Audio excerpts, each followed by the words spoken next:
Um dos pontos do que eu queria muito para minha gestão era ter um treinador que passasse pelo menos 2 anos dentro do clube. Porque eu acho que isso é a grande virada de chave para você obter bons resultados, né? Tem mensagem aqui do Chico Fábio. O Barroca nunca funcionou em lugar algum. São times espaçados e que cedem muita oportunidade. Sempre foi assim. São contratações estranhas, tipo Lúcio e Marquinhos. Ninguém entende nada. Ô, Chico, assim, eu falei isso, né? A gente falou isso quando ele foi contratado. O Alisson tinha uma opinião diferente, e tudo bem, né? Faz parte. Ele acompanhou o Barroca no Avaí e foi no Avaí. Eu acho que no começo da live eu falei que no Avaí ele fez 10 jogos. Não, no Avaí foi onde ele teve uma sequência maior. Ele fez 34 jogos, estava até vendo os números dele aqui. Ele fez 6 jogos no Bahia, no Avaí 34 jogos, no Atlético Goianiense 25 jogos, no Botafogo em 2020 para 2021 foram 10 jogos, tá?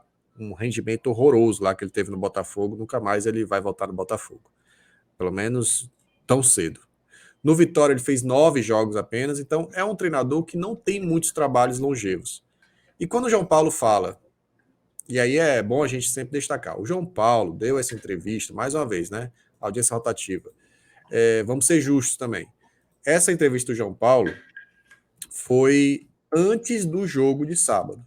E nessa entrevista, o João Paulo falou que o Barroca era um treinador que ia ter esses 14 dias, que ele poderia evoluir, e que ele quer muito um treinador longevo, quer muito um treinador que passe muitos anos à frente do Ceará, até porque isso é uma lógica do futebol. Se você tem um treinador longevo é porque está dando certo, e quanto mais tempo ele passar, mais ele vai ter o time na mão, mais o time vai se adaptar, né? Os jogadores vão ser contratados pensando naquele modelo de jogo. Então, a tendência é que você tenha um campeonato mais equilibrado, né? Um campeonato sem grandes oscilações. Nem sempre acontece, mas é uma tendência, né?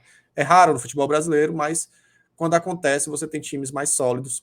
E o João Paulo falou sobre isso. Só que ele falou antes desse jogo de sábado. Provavelmente ele também, se ele. Pô, o João Paulo torce o Ceará, né? Então ele passou muita raiva também, com convicções que não fazem o menor sentido. Então, essas convicções que eu acho que derruba o Barroca, o Alisson. Ele se abraça Perfeito. numas ideias, ele acha que aquilo vai funcionar, aquilo é o certo. Ele é um cara muito acadêmico, ele é um cara que dá curso em CBF, então ele tem aquele conhecimento, mas não adianta nada ter aquele conhecimento e não aplicar. Eu esperava do Barroca, já que ele tem um conhecimento, pô, Thiago Nunes, por exemplo, é um cara que tinha conhecimento acadêmico, né, como ele falava. E o Thiago Nunes conseguia fazer algo, uma coisa diferente, conseguia sair da caixinha algumas vezes, dar uma dinâmica diferente para o time a depender do jogo. O Barroca não consegue, cara. O Barroca ele se amarra nas convicções e se o time adversário se adapta ao Ceará, acabou-se. Se o time adversário eleva as linhas ali de marcação, acabou-se. É muito fácil um treinador de Série B, a maioria dos treinadores da Série B, a maioria, para eles, é muito fácil colocar o Barroca no bolso. Porque ele se adapta ao jogo do Ceará, mata o jogo do Ceará e o Barroca não consegue dar uma outra dinâmica. Eu não vejo o Barroca, por exemplo, fazendo o que tu estava dizendo aí. Tira um volante, bota um atacante. Ele consegue fazer isso. Eu não consigo ver ele dando uma dinâmica diferente. Ele pensando diferente daquilo que ele propõe desde o minuto zero. Ele se abraça naquilo até o minuto 90. E ele só faz mudança para mudar defensivamente, né? Porque, se eu não me engano, contra o Atlético Goianiense, ele inicia com 4-2-3-1. No final do primeiro tempo, ele bota um 4-3-3, ele bota o Chay para compor linha e termina com um 5-4-1, né? Botando o Jonathan, Léo Santos e Pagno Sá, se eu não me engano, na zaga, né? Montando esse trio de defesa. Então, a mudança que ele está fazendo é essa. Ele fez mudanças drásticas no primeiro jogo, jogando num 4-3-3, mas já tá claro, o Chay encaixou como meio armador. O Chay tá encaixado. Tá. O Chay evoluiu, infelizmente o Chay falhou em lances de quase 2 gols, né? Um gol e o outro foi que o cara saiu sozinho com o Richard, porque ele dominou a bola mal. São erros individuais, mas o contexto da partida do Chay foi positivo. Ele fez 2 gols, um anulado, ele conseguiu distribuir, teve chance de servir os companheiros, foi teimoso, chutou no gol, mas ele teve a oportunidade, ele fez o time jogar. Pelo menos do lado direito, porque do lado esquerdo não existe jogo, né? Pelo menos no primeiro tempo. No segundo tempo, o Jadson, sem querer, botou uma bola na trave, enfim. Mas é isso, você tá perfeito, Douglas. E aí, você falou que o time não tem variação. Se a gente parar para ver, o time do Atlético Goianiense e o time do CRB jogam no mesmo sistema. A diferença, os dois times marcaram pressão. A diferença foram os jogadores. Quer dizer, com o Zé Ricardo e o Rezende, dois caras que só treinam e não jogam, mesmo os caras sem jogar, eles sabiam o que fazer, Douglas. O que me quebra é isso, sabe? É ver no jogo que os caras, se o adversário marcar pressão, tem maneira de sair. Porque contra o Atlético Goianiense, ele mostrou isso. E a gente até brincou, Mister Barroca, não sei o quê. Por quê? Porque funcionou. Se os jogadores... Para quem quer propor jogo e quem quer sair jogando, não dá para jogar futebol de botão. Não dá para jogar futebol de prego, que todo mundo fica parado. Não, tem que ter movimentação. E com o Richarlison em campo, não vai ter movimentação, infelizmente. Entende? Então, é isso, velho. Propor jogo é sair da zona de conforto. E o Richarlison não está disposto a sair da zona de conforto. Outra coisa, se ele quer propor jogo, se esse é o ideal dele, ele tira um ponta de velocidade e coloca o Jean Carlos para dar melhoria no passe.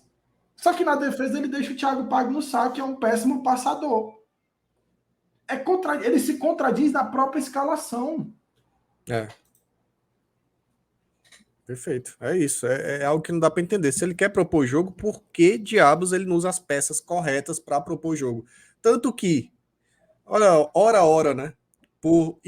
Na verdade, por força do destino, porque ele teve vários jogadores suspensos, quando ele consegue ali propor melhor o jogo, é quando ele traz Arthur Rezende e o Zé Ricardo na volância, 2 volantes de bom passe, construtores, e ainda botou naquele jogo o Léo Santos para jogar, botou o Jonathan para jogar. Ele bota as peças que funcionam no modelo dele, num jogo, e o Ceará vence por 3-0. E aí no outro jogo ele não. Vamos voltar naquele outro esquema que a gente levou sufoco contra a Chapecoense. Mas é por vontade dele.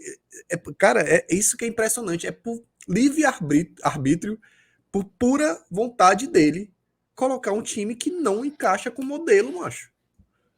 É isso que não faz sentido. E aí eu faço... Ele vai abraçar, vai morrer, pelo menos parece isso, né? Parece que ele vai se afundar no Ceará, abraçado com a convicção de que Danilo Barcelos tem que ser titular, de que o próprio Richarlison tem que ser titular, de que os zagueiros vão ser os zagueiros menos técnicos ali, com a bola no pé, que o goleiro é o goleiro que não tem saída de bola com o pé, que é o Richard, e que ainda tá falhando, infelizmente. Então é nisso, cara. Assim, ele diz que vai fazer algo, mas ele não usa as peças necessárias para essa engrenagem, né, funcionar. Esse sistema que ele quer que funcione funcionar. E dá nisso.